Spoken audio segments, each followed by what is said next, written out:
Your recollections around the staff, the support you received from Lawrence, the support you got from me. You know, you had some amazing nurses, Lexi, Laura, I can't remember the third nurse, you know, your doc. Is there anything you wanted to share there? Overall, incredible. I was talking to Lawrence about this morning. I think the biggest thing, and he'll tell his version of the story, but I remember it. There was one point where Ursula stepped out of the room because things had changed a little bit in our delivery and the labor process, and so I kind of freaked out slightly. But Ursula left to go update the moms. We're in the waiting area, and you know, I remember getting a little more emotional, a little more stressed out because our plans had changed a little bit. And I was talking to Lawrence, I was like, you know, I'm worried, I don't know if it's the right thing, I think I want an epidural.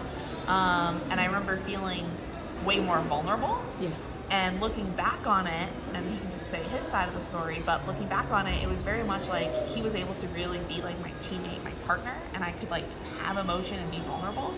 But then when you were there in the room, you were more my coach. And I was like, okay, I gotta do this. Coach is saying to do this. And I come from an athlete background, so that really responded well to me, that I could have a teammate and a coach in the room, as opposed to him having to play both roles.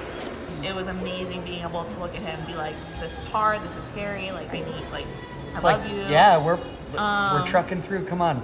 We're running the race, we're not stopping now. Yeah, so. and then having you there to be like, we're gonna do this, this is gonna happen. I was like, okay, I can do that. So it was amazing having the dichotomy of that.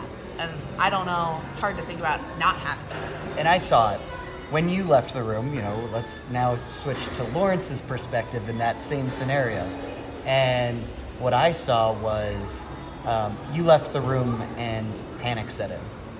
There was a level of, It's okay, Sophie. I'm scared right now, and it's like, it's fine, you know, she just stepped out, you know, we're pushing through this, and again, the teammate, but the coach left. Now it's like, and that was less than 10 minutes. Yeah. That you were Really? gone. It was less than 10 minutes. 12 minutes max. Yeah. I was very conscientious of not spending too much time out of the room. And in that time, her entire mental shifted, and it was a little more fearful. And the moment you were back in the room, all right, how we doing? What are we doing? Okay, well, we're gonna change it up. We're gonna do this, and it was right into it, and it was gone. Yeah. It just dissipated. So Sweet. that's the difference. I mean, to know in that moment, right? Oh, what's it like when the nurses aren't there? Yeah. What's it like when the doula's not there? You had that. Holy cow! And we're pretty strong, self-sufficient people.